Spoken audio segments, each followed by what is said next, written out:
It's not heavy in math. It's more of a biographical comparison, especially a discussion about the letters written between them, the way science was at the time, because at the time scientists kept things to themselves. They didn't want to share their discoveries.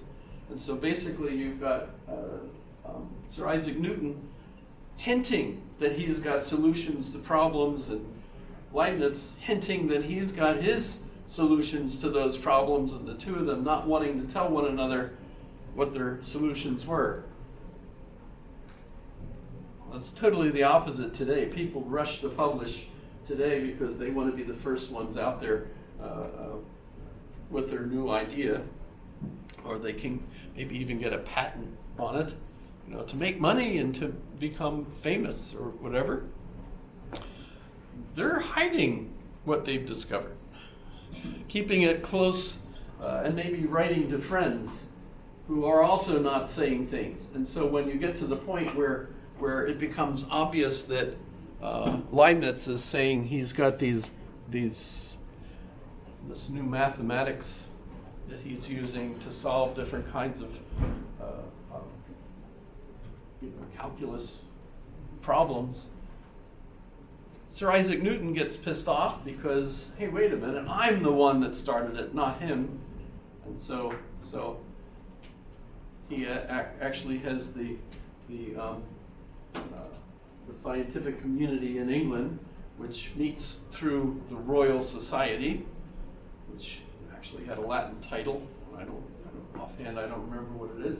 But the Royal Society is actually led at the time by Sir Isaac Newton, and he has a committee formed that says what he wants them to say, and they basically kick Leibniz out of the society. He had been a member, actually, of the Royal Society in London.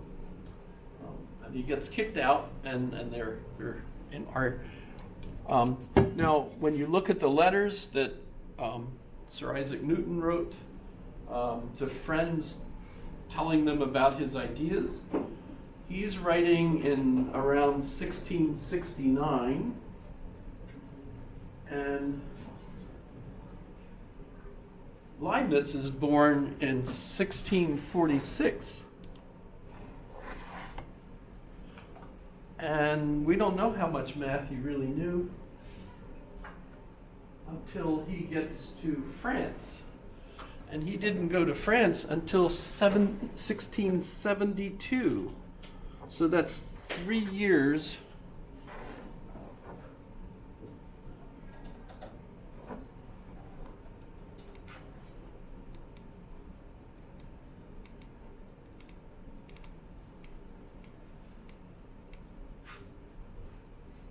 Well, let's go through some of it because it's absolutely impressive.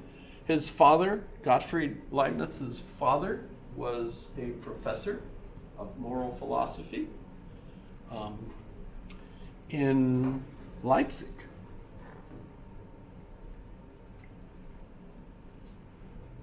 But by 6 years old, when his father died, Leibniz is already reading Greek and Latin and using his father's library. He ends up, by 12, he's proficient.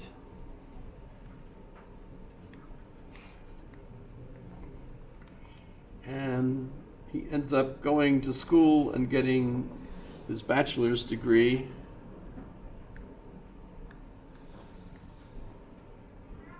See, 62 minus 46, how old was he? 16, right? I believe. I'm clearly a genius and a prodigy, and he ends up getting his PhD in 65, so he's 18, and multiple universities wanted him to get his degree there. He ended up picking the one the one university thought he was too young, but the other university says, we'll give you a degree. I think Altdorf University, so he got his degree there. And then they wanted him to teach there, even though he's only a kid, but he didn't want to stay and do that, even though he was already a member of kind of the highest educated society in that German state. Remember, Germany isn't Germany yet. It's long before Germany is a country.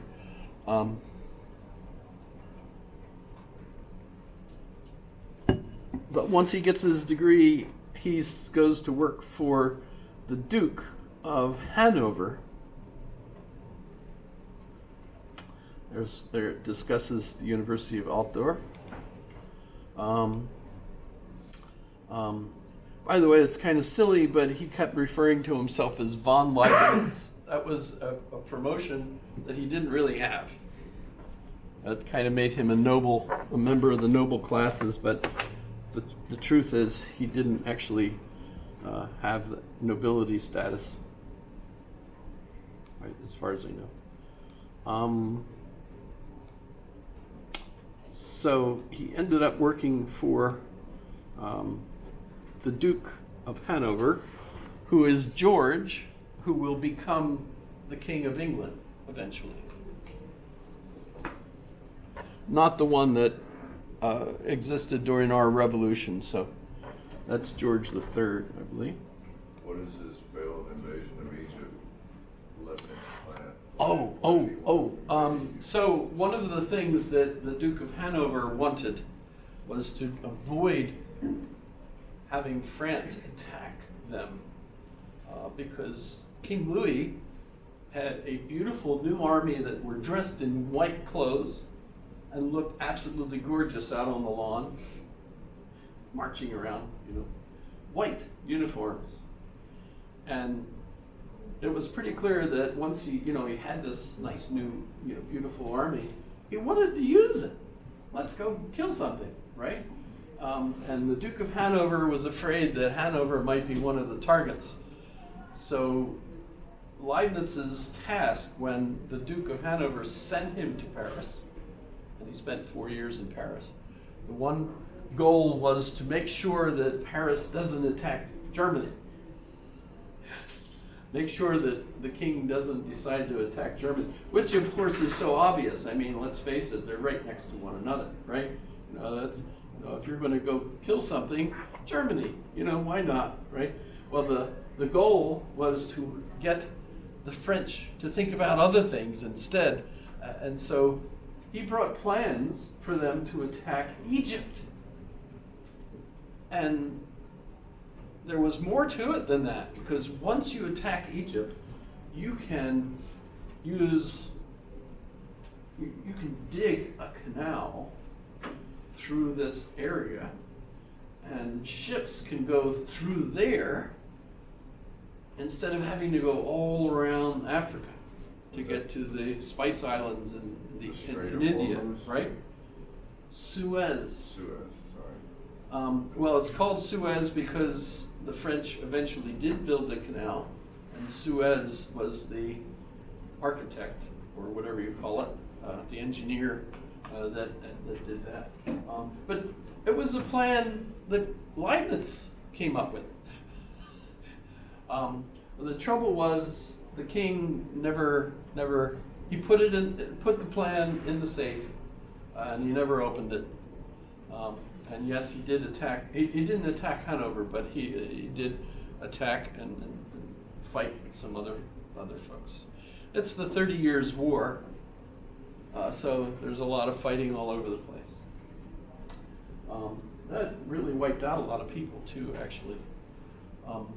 But the plan to attack Egypt and build the Suez Canal stayed in the safe in the king's where he kept stuff, and eventually was discovered by Napoleon. And Napoleon took the plan out and said, hey, this would be great. And I guess you're all familiar with the fact that Napoleon did attack Egypt, followed the plan, and yes, France did build the Suez Canal. So So that's kind of neat. Leibniz thought that up first, apparently. Thank you. Good question. Thanks for asking that. Another interesting thing is he came up with binary code. He thought we could create a kind of a language based on binary code, zeros and ones, which we then could use in order to translate all the different languages into a code based on 0 and 1s that would enable us to avoid confusion when we're going from one language to another. Because we would basically be all able to communicate through this binary code. Well, that's not exactly what happened. Of course, the binary code did become the basis for communications using computers and the internet. But it's not like we're actually communicating in that code. We're using that code to encode all the other languages. Right? So when you type and send messages, it is actually all in binary code. I mean, so if I went and I looked, how do I switch to view? Do you know what I mean? I went to view.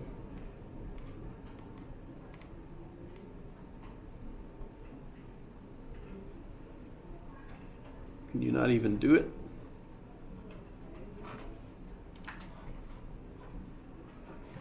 You know what? If you ever ask view source, do you know what I mean? Inspect element. It's what? If you right click and select inspect, it should show up. Right click and select Inspect at the bottom. inspect. Ah, okay. So now, thank you. Yeah. This is kind of an unusual thing to do, actually, Yeah. because on the right-hand side, what we're seeing is what's actually on the internet on this address, right? Notice we can't read it. Well, we can, and if you speak code, whatever, I'm sure you could figure that out, right? But notice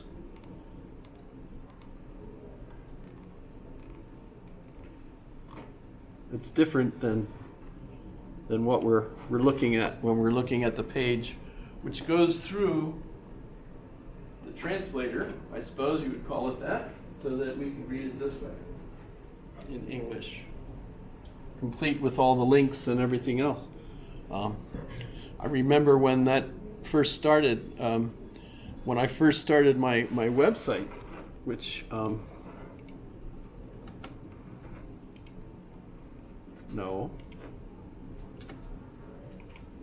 there. When I first started this website, I did it by writing like Unix, actually.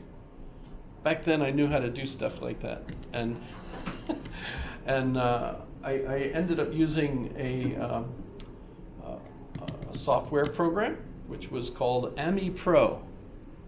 You ever heard of it? I don't think so. AmiPro. Yes, but it's continuing. Yes, one word. It was a software program, and it let me write and add things. So that was pretty cool. So I initially wrote this using AmiPro, and then IBM bought it out or something, and I ended up going to Microsoft, and I started using Microsoft Word, which let me do it. And what was absolutely crazy was when I looked at the source code for what I was typing, it was so much stuff. It was just full of so much more material. And at the time when I was posting stuff on the web and other people were looking at it, you were probably using a device that sounded like me, you know. And you know, like 1440 1440, whatever they were, the speeds of the modems and everything, you know, and so having much more stuff on the page was absolutely ruinous to how long it would take to load. So if you look at how my page is set up, it's set up with lots of pages instead of, you know, so if I go to here and I go to here and I go look for